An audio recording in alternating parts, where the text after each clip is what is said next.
Assalamualaikum warahmatullahi wabarakatuh. Salam, Waalaikumsalam. ya, salam sejahtera untuk teman-teman kita semua. Ya, teman-teman mahasiswa, hari ini kita masuk ke pertemuan kelima, teman-teman. Ya, pertemuan kelima, lalu ada tugas keempat adalah tugas terakhir. Ya, ada dua tentang laporan keuangan dari Unilever dan laporan keuangan dari PT Indofood dengan laporan keuangan dari PT Astra Internasional, ya. Nah, kita akan masuk pertemuan kelima. Mohon teman-teman simak ya pelajaran kita, ya. Dan saya harapkan nanti teman-teman, ya, saya harapkan teman-teman nanti pas saat absen mohon on kamera, ya. Mohon on kamera karena kenapa? Ya, agar menjadi bukti kita pembelajaran kita kepada pimpinan kita, Ibu Rektor, Ibu Dr. Erna Widodo, ya teman-teman. Baik, saya akan share screen kepada Anda. Ya. Oke, saya masukkan lagi teman kita, Lisiana. Oke, Lisiana, selamat bergabung. Iya. Oke, Lisiana. Ya. Baik, teman-teman, kita sudah masuk ke pertemuan kelima teman-teman. Ya. Mohon di-mute kawan-kawan ya. Ya, kita akan masuk ke pertemuan kelima. Oh, kawan-kawannya. Ferry, terima kasih Ferry, selamat bergabung. Ya, lagi teman kita ada Ferry, ya, Mitra Sarumpait, ya, selamat bergabung Bang Mitra Sarumpait. Ya, kita akan masuk ke pertemuan kelima, bab 5. Ya, mohon diperhatikan teman-teman, ini sangat penting sekali. Ya, disinilah saya ingin mengetahui apakah Anda menyimak pembelajaran ini, ya. Saya ingin mengetahui apakah Anda menyimak pembelajaran ini dalam online, ya. Kita akan bicara tentang lebih luas lagi tentang analisa laporan keuangan, khususnya perusahaan terbuka atau perusahaan yang publik, ya, yang terlisting di Bursa Efek Indonesia, ya. Nah, kawan-kawan, dalam membaca analisa laporan keuangan, tentunya investor harus mengetahui, ya. Pertama, bagaimana kinerja perusahaan tersebut ya melalui laporan keuangan, ya. Laporan keuangan ini meliputi apa? Ya, pertama adalah neraca, ya, atau balance sheet, ya. Lalu kedua, laporan laba rugi, ya, atau income statement, ya. Oke, kita masukkan dulu Melina, ya. Oke, Melina bergabung, Melina Mitra Sarumpait, ya. Oke. Laporan laba rugi atau income statement, kawan-kawan. Lalu ada laporan arus kas atau cash flow statement, ya. Lalu ada keempat adalah laporan perubahan ekuitas, ya. Lalu kelima adalah catatan atas laporan keuangan, ya.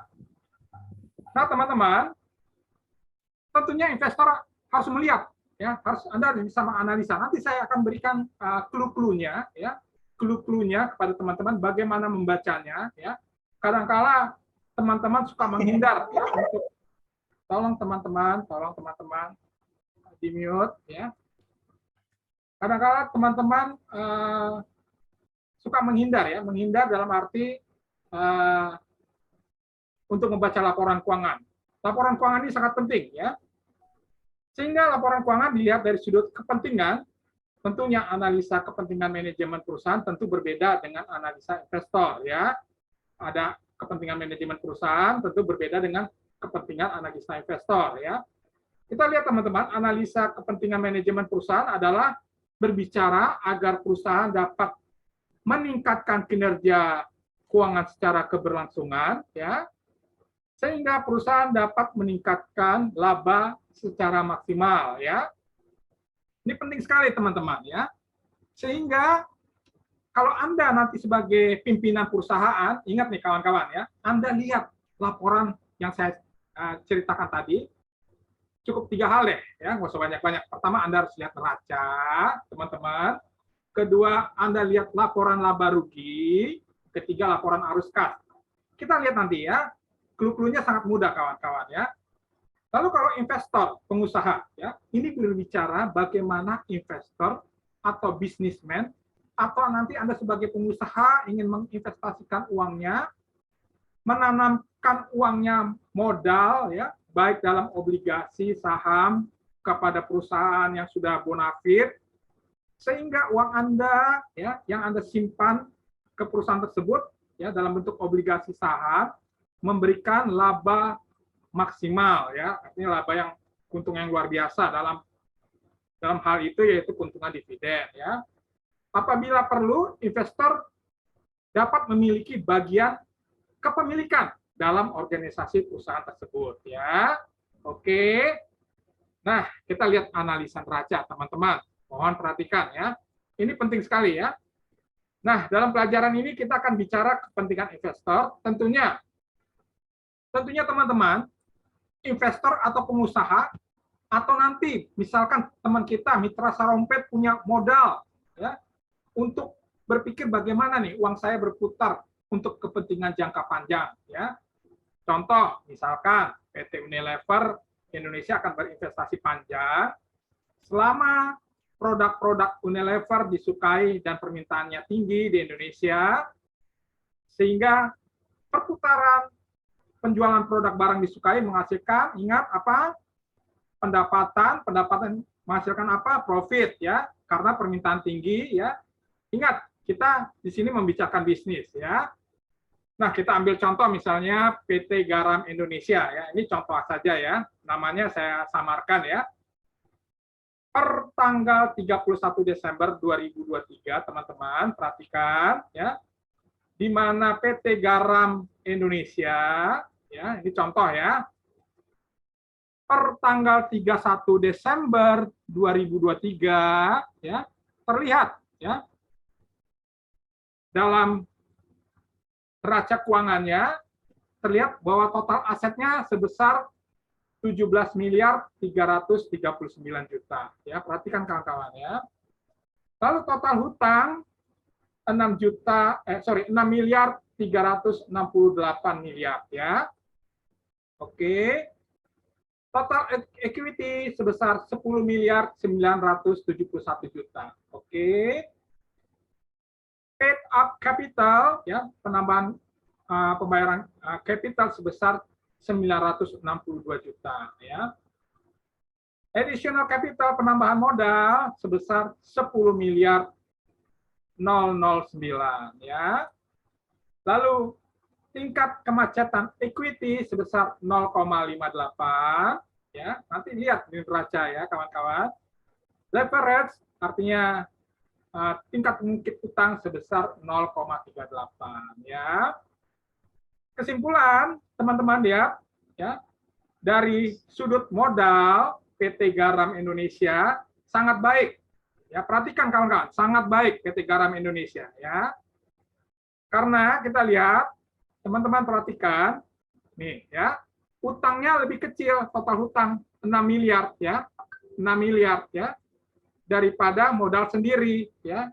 Modal sendiri, ya. Ini artinya ada asetnya 17 miliar 339, ya. Yaitu 58%, ya. Atau hanya 38% dari aset, ya. Rumusnya apa, ya? Rumusnya mohon dicatat.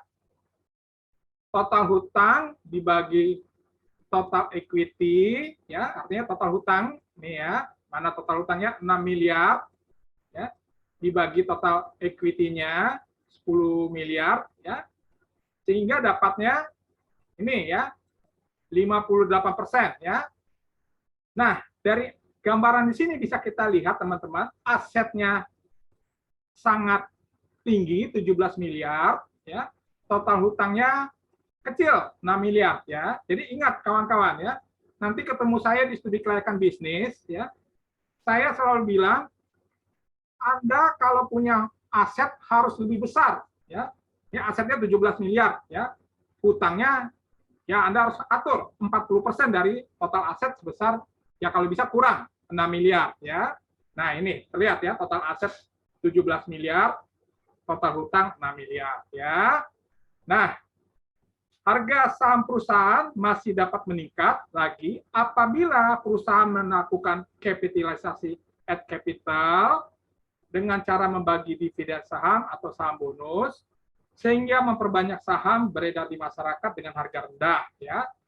Apabila melakukan corporatization, maka likuiditas uang yang cair di Bursa Efek Indonesia akan meningkat. Ya. Ingat kemarin saya ceritakan tentang saham blue chip. Saham blue chip apa? Saham yang disukai oleh para investor, ya, yang terlisting, yang bisa memberikan keuntungan dalam bentuk dividen. Ya, ingat kita bicara keuntungan kawan-kawan ya. Oke, kita lanjutkan nih contoh pertama ya. Sekarang contoh kedua, perhatikan teman-teman ya. Contoh kedua, PT Garam Indonesia Tbk per 31 Desember 2022 dan 2023 dalam rupiah miliar ya. Kita lihat perusahaan tersebut ya. Tahun 2023 perhatikan asetnya 17 miliar ya. Tahun 2022 asetnya tahun lalu adalah 15 miliar. Artinya Anda harus bisa melihat kawan-kawan ya. Kalau Anda investor, Anda pengusaha ya, atau Anda bisnismen ya, ingat artinya tahun 2022 15 miliar meningkat menjadi 17 miliar, adanya kenaikan 12% ya. Oke, kawan-kawan. Nah, mungkin kawan-kawan tanya, kalau Anda sebagai pimpinan, bisnismen, ya, misalkan tahun 2022 aset Anda 15 miliar, ya. Tahu-tahu tahun 2023 aset Anda jeblok menjadi 13 miliar, penurunan. Nah, itu Anda bisa analisa apa yang terjadi. Ya, apakah biaya operasionalnya tinggi, hutang tidak dibayar tepat waktu, atau pemborosan berbagai hal. Nah, ini ya, sama seperti apa? Mungkin teman kita Mbak Tantik Rianti sebagai ibu rumah tangga tahu ya bagaimana mengatur uang masuk keluar masuk ya. Tentu kalau ada tabungan 17 juta, ya Mbok ya jangan sampai utangnya lebih tinggi ya. Nah, ya. Lalu kita lihat tahun 2002 ya, hutangnya 5 miliar ya. Lalu tahun 2023 hutangnya naik 6 miliar ya. Artinya ada kenaikan 11%. Oke. Ya. Terjadinya kenaikan hutang boleh saja teman-teman, ya, boleh saja teman-teman, tetapi harus diikuti apa? Ya, harus diikuti dengan total asetnya, ya. Artinya dengannya adanya hutang, Anda harus bisa meningkatkan produktivitas, ya, membeli aset, misalnya asetnya apa? Anda punya mesin jahit 3, ya, Anda tingkatkan lagi penambahan hutang dari mesin jahit 3, Anda beli lagi 5, jadi mesin jahitnya 8, ya. Produktivitas meningkat, pendapatan meningkat, profit meningkat kawan-kawan. Oke. Nah, jadi harus Anda bisa baca ya, jangan malas nih ya.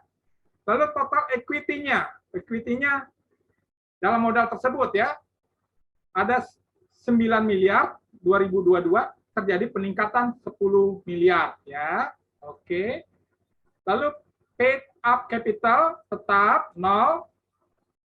Lalu ada penambahan modal, additional capital.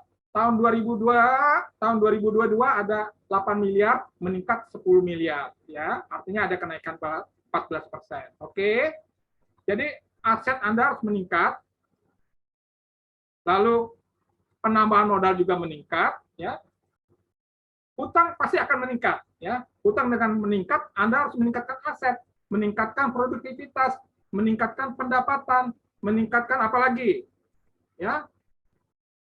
Penjualan, meningkatkan produksi ya. Ingat kawan-kawan ya. Jangan Anda nambahin hutang atau apa? Tambahkan hutang tetapi apa? Aset berkurang, simpanan berkurang ya. Malah nggak bisa bayar operasional perusahaan ya. Nggak bisa bayar pengeluaran-pengeluaran yang penting. Nah, ini ya. Hampir sama dengan hukum rumah tangga ya. Nah, lihat jumlah saham tetap 192 ya. Oke. Lalu tingkat kemacetannya debt to equity ya. Ya, tentu ada tingkat kemacetannya ya. Kita lihat tahun 2022 meningkat turun ya. Oke. Ya turun 0,58 ya. Artinya minus 1% ya. Lalu leverage ada peningkatan 0,37 menjadi 0,38 ya karena peningkatan hutang ya. Lalu nih nilai buku per saham ya. Tahun 2022 nilai sahamnya perusahaan PT Garam adalah 5.047 ya. Lalu tahun 2023 ternyata perusahaannya bagus, bekerja dengan baik, ya, asetnya meningkat, profitnya meningkat, pendapatan meningkat, ya, kinerja meningkat, maka nilai saham akan meningkat menjadi 5.700. Ya, teman-teman dibaca nih teman-teman ya. Oke, maka kita dapat melihat kinerja perusahaan PT Garam Indonesia pada tahun 2023 terlihat dari kenaikan ekuitas sebesar 1,26 triliun atau naik 13% dari tahun 2022. Sedangkan rasio debt to equity ya dan rasio leverage relatif stabil ya, arti perusahaan Anda stabil ya, tidak ada tingkat kemacetan ya dalam modal tidak bisa membayar ya. Ingat nih Pak Jonggi bilang ya, aset harus tingkatkan, modal harus ditingkatkan ya. Jangan hutang ditingkatkan ya. Kalau hutang terlalu tinggi, Anda akan tidak bisa membayar segala pembayaran operasional ya, itu namanya distress financial ya, distress financial ya. Nah, selanjutnya perhatikan teman-teman ya, analisa ini sangat cocok ya untuk investor dan bisnismen ya yang telah melihat laporan neraca atau balance sheet ya seperti saya contohkan tadi ya di perusahaan terbuka yang terdaftar di Bursa Efek Indonesia. Oke. Nah, setelah kita lihat neraca, kita lihat laporan laba rugi ya. Bagaimana PT Garam Indonesia ya. Ini contoh saja kawan-kawan ya. Jadi saya mengajak Anda untuk membaca laporan keuangan, jangan takut, baca saja ya. Lihat perbandingan tahun 2022, tahun 2023 ya, perbandingan tahun hari ini tahun 2022 dengan 2021 ya, dibaca ya. Jadi Anda bisa melihat ya. Kita lihat teman-teman. Nah, PT Garam Indonesia ya. Di mana lihat teman-teman ya. Penjualannya.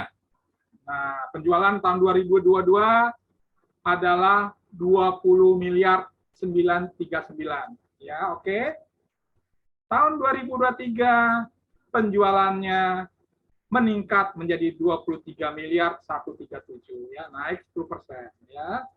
Nah, misalkan teman kita Ristu Triani punya usaha kue, usaha bakery atau usaha rumah makan ya, tahun 2022 Ristu Triani penjualannya 20 juta ya, tahun 2023 naik penjualannya 23 juta ya, artinya Anda mengalami pertumbuhan kenaikan penjualan ya. Ingat, Pak Jonggi tadi bilang kalau Anda hutang boleh.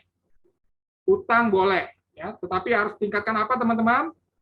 Penjualan, pendapatan, aset dan berbagai hal positif yang bisa memajukan perusahaan Anda. Oke. Nah, lalu ada profit operasi ya. Keuntungan operasi ya. Kita lihat tahun 2022 3455 ya. Tahun 2022 3 miliar sekian 455.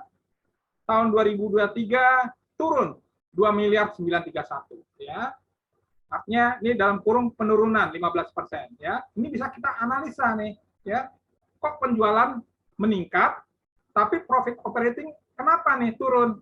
Nah, ya Anda sebagai bisnismen, sebagai pengusaha, mitra sarumpet, ada apa nih di perusahaanmu nih? Ya, penjualan meningkat, tapi profit operasi menurun. Nah, ini ya, oke. Lalu keuntungan, net income, ya, net income, ya. Net income tahun 2022 sebesar 2 miliar 87, ya. Nih ya, 2 miliar 87.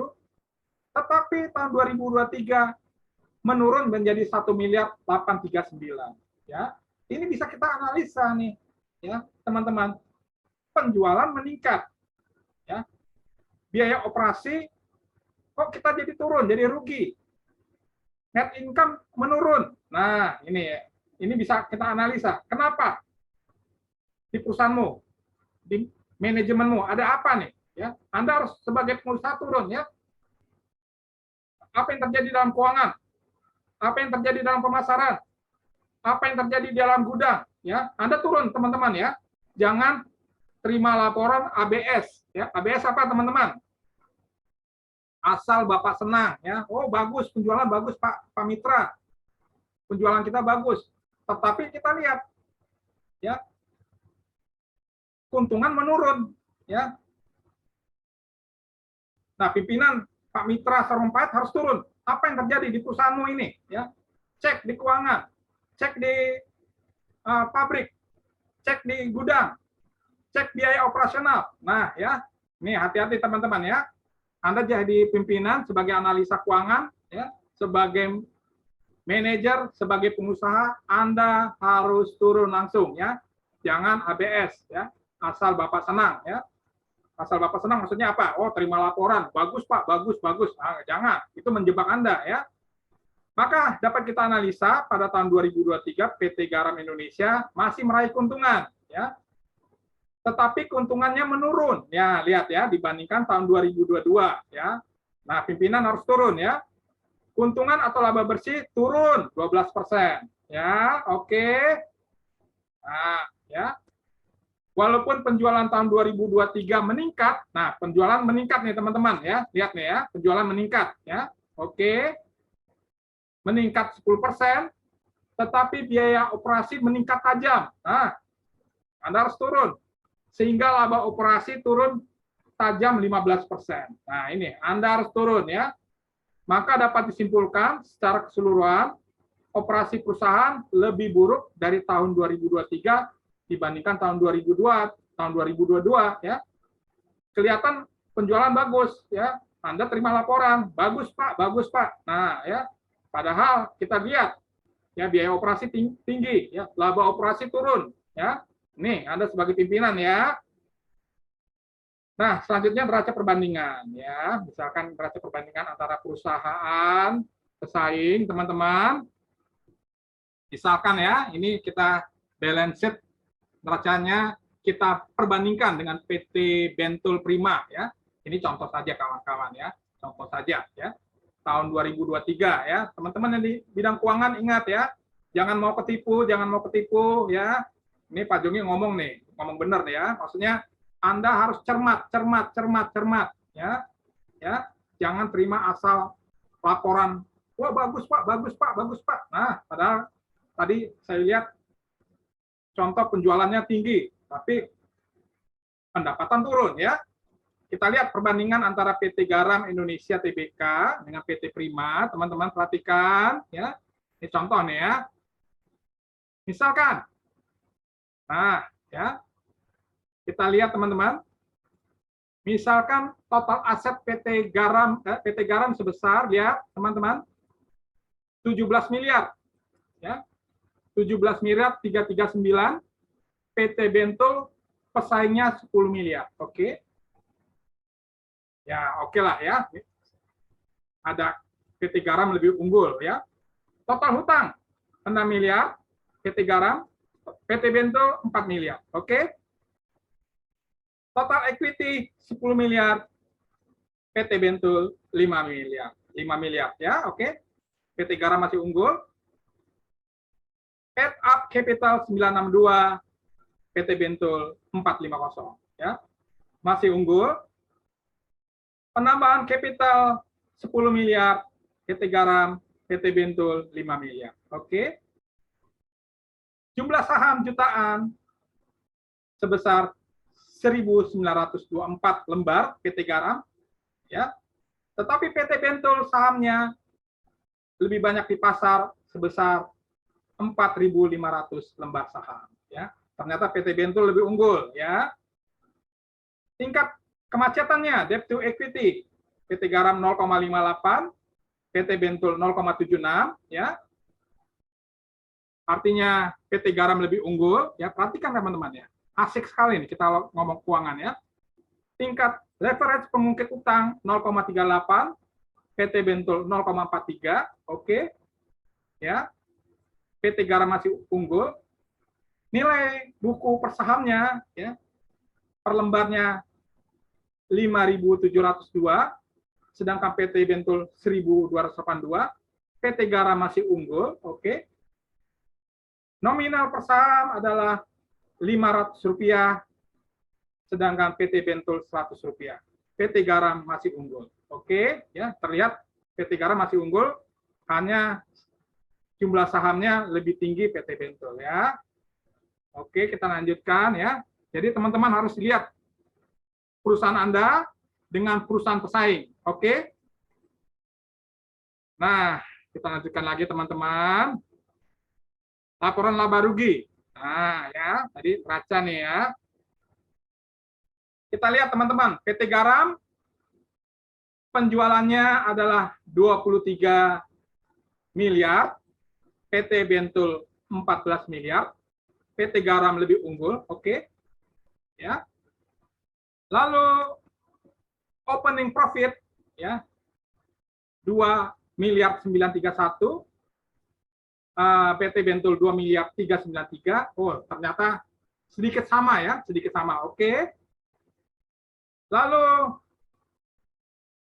net income, keuntungan bersih, ya perhatikan 1.839, 1.839 ya. Sedangkan PT Bentul 1.407 ya, hanya selisih 400 kawan-kawan ya. Oke. Jumlah saham sebesar 1.924 juta saham ya. Oke. Sedangkan sahamnya PT Bentul 4.500 ya. Ternyata PT Bentul lebih unggul ya. Laba per saham adalah Rp956 per saham, oke. Sedangkan laba per saham PT Bentul 313 terlihat PT Garam Indonesia lebih unggul. Ternyata di sini kawan-kawan, return on equity, perputaran modal ya, oke. Kita melihat PT Bentul kayaknya kurang, tetapi perputaran modal PT Garam 16,7%, sedangkan PT Bentul adalah 24,4%. Artinya PT Bentul walaupun dengan modal tadi modalnya berapa nih ya kawan-kawan? 10 miliar, tetapi perputaran return on equity-nya lebih tinggi ya. Nah, ini menjadi warning kawan-kawan ya. Kenapa nih ya? Pesaing kita kelihatan labanya ya mungkin di bawah kita ya, hanya beda 400 juta nih ya net income-nya kawan-kawan ya. Tetapi perputaran usahanya perputaran usaha atau perputaran modalnya lebih tinggi ya. Nah, kadang-kala kawan-kawan kita suka meremehkan, suka underestimate pesaing kita, kompetitor kita ya. Padahal perputaran kompetitor kita, pesaing kita lebih tinggi ya, walaupun modalnya lebih rendah dibandingkan modal kita ya. Hati-hati teman-teman, ya. Ini saya berikan clue-nya kepada Anda ya. Harap Anda perhatikan dosen Anda nih ya. Kita setuju PT Garam Tbk dan PT Bentul taruhlah industri rokok kretek ya. Nanti Anda perhatikan nilai angka tersebut dalam neraca dan laporan laba rugi, di mana PT Garam tanggal 31 Desember 2023 ya selalu lebih besar daripada PT Bentul Tbk, baik aset total maupun ekuitas. Untuk sales penjualan laba bersih, PT Garam Tbk lebih unggul ya, memang lebih unggul ya. Tetapi apabila produktivitas kita lihat ternyata produktivitas PT Bentul lebih tinggi 24,4% dibandingkan PT Garam 16,7 ya. Ingat ya, mudah sekali lihat laporan keuangan ya. Asal Anda ada niat, Anda bisa mengetahui ya kelemahan perusahaan Anda, kelemahan manajemen Anda, sehingga Anda bisa memperbaiki ya. Kalau pesaing Anda lebih unggul produktivitasnya dengan modal kecil, nah ini menjadi introspeksi buat Anda ya. Apalagi kalau Anda sebagai investor ya. Nah, perhatikan tabel 1 dan tabel 2, apabila investor ingin memilih salah satu perusahaan di antara banyak saham, maka unsur-unsur neraca laporan laba rugi Anda harus memperbandingkan. Untuk mengetahui perusahaan mana yang lebih produktif, dilihat dari return on equity, perputaran modalnya. Ya, oke kawan-kawan ya. Ya. Nah, tugas studi kasus keempat terakhir, kita telah mempelajari dua perbandingkan PT Garam Indonesia dengan PT Bentul, dan terlihat PT Bentul Indonesia mempunyai perputaran modal lebih tinggi. Dalam laba memang PT Garam Indonesia lebih unggul dan sukses ya, tetapi jangan underestimate ya, underestimate lawan. Siapa tahu PT Bentul bisa menyalip Anda, perusahaan Anda. Nah ini ya. Selanjutnya dalam tugas terakhir ini, ya ini saya ingin tahu Anda ya. Silakan mahasiswa memberikan analisa laporan keuangan perusahaan tahun 2021 dan memberikan tanggapan kesimpulan analisa Anda. Atau Anda membuka internet laporan keuangan ya. Dosen sudah memberikan linknya ya ke WA Anda. Mahasiswa yang NIM ganjil, bagaimana dengan PT Indofood Sukses Makmur ya? Perbandingan antara tahun 2021 dan tahun 2022 ya. Anda harus jelaskan bagaimana kekayaannya, totalnya, penjualannya, gross profit-nya, pertumbuhannya bagaimana ya. Anda harus bisa menjelaskan kawan-kawan ya. Seperti saya contohkan tadi yang di atas ya. Oke. Selanjutnya mahasiswa genap PT Astra Internasional bagaimana ya? Penjualannya, gross profit-nya, kekayaannya tumbuh atau tidak? Total hutangnya bagaimana ya?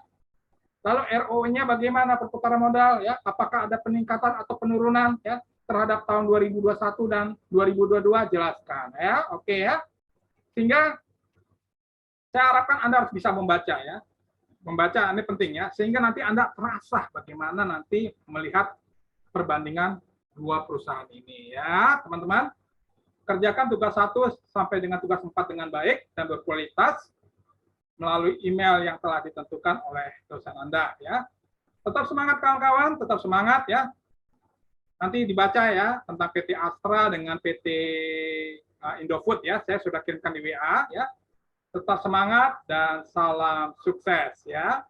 Oke teman-teman, kita sudah lebih dari 30 menit terakhir.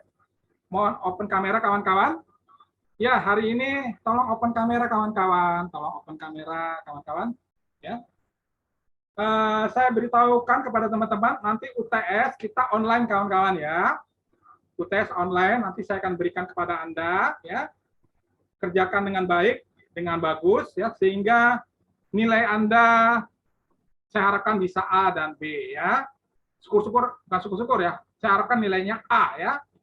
Nah, teman-teman, saya ingatkan lagi kerjakan tugas 1, tugas 2, tugas 3, tugas 4 ya. Tadi contohnya sudah saya berikan contohnya. Lalu linknya apa? PT Astra dan PT lupa lagi ya, PT Astra dan PT apa tadi ya? Indofood, Pak. PT apa? Ya. Indofood. Indofood, Pak. Anda baca tuh laporan keuangannya ya. Kalau Anda nikmati, oh ini ternyata perputaran uang begini ya. Labanya ini, hutangnya begini ya. Jadi Anda bisa melihat, menganalisa, oh ini perusahaan ini memang bagus dan memang bagus ya. Untuk Anda sebagai nanti siapa tahu ada rezeki sebagai investor ya. Oke, saya akan absen. Ada teman kita Bang Mitra Sarumpait, tetap semangat Bang Mitra. Mbak Tantik Riaryanti, selalu rajin, terima kasih.